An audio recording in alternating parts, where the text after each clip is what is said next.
Limit it to 5 might be difficult, but I'll take a shot at it. I think one metric that many companies don't even track, and it's really the metric that really matters from a sales and marketing standpoint anyway. And what that is raw inquiry to conversion rate, meaning every raw inquiry that comes in, what percent of them are actually converted to an installed job? There's other metrics we'll get to in a second, but that's the one that's critical, because that tells your whole story of how your sales and marketing process is working.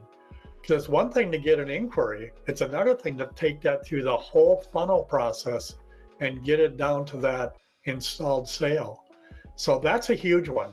So beyond that critical number, because again, that tells your whole story, there's some kind of sub numbers in there. And one is inquiry to set appointment rate. And that's a huge one. And this, frankly, is one thing that needs to be measured in home improvement companies, because a lot of home improvement companies fall down right here. And this is where a lot of businesses lost through the cracks. So an inquiry comes into a business, what can you do to make sure that thing is getting set to an appointment? And that's something you really want to monitor to see how good you are at that. Next metric, set appointment to demo or full presentation rate. In other words, all set appointments don't turn into full demos or presentations for a variety of reasons. So we want to track that number to see if something is going haywire when we get appointments set, but for some reason, salesperson doesn't do the full demo. That can reflect a lot of things and teach a lot of things. So that's the number you want to track. And then next number would be full demo to sale rate. And this is commonly known as closing percentage. And that's probably the one number many companies do track for sure. And it certainly tells a great story, but it's not really the only number that you need. Next, we got a number that we call NSLI, which is net sales per lead issued. And what that means is every time a lead gets issued to a salesperson, in other words, an inquiry comes in, goes through an appointment setting process, maybe a confirmation process, and it gets issued to a salesperson. What are the net sales that come in every time that happens? It's just simple math. And net sales per lead issued really should be tracked both by salesperson and by lead source. So you know which lead sources are providing the most amount of net business every time a lead gets issued.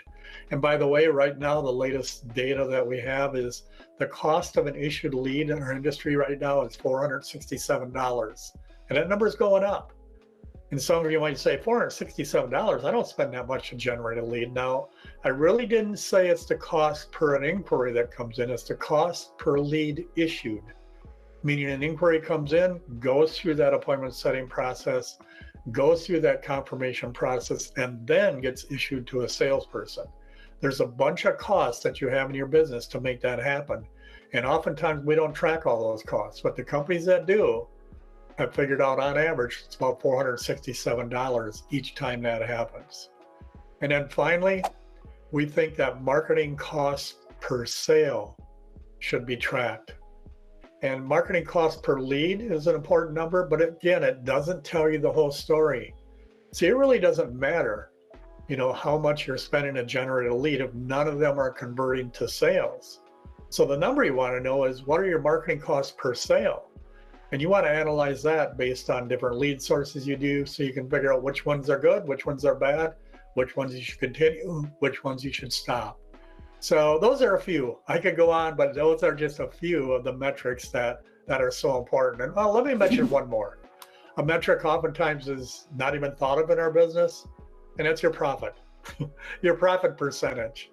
Oftentimes, especially when businesses aren't large, oftentimes there's no consideration to profit. All companies do is hope at the end of the month there's some money left over that the owners of the business can grab some here and there and continue the business and continue to pay everybody.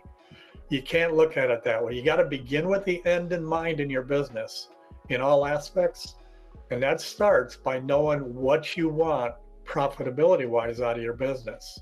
And a good number should be 15 to 20%.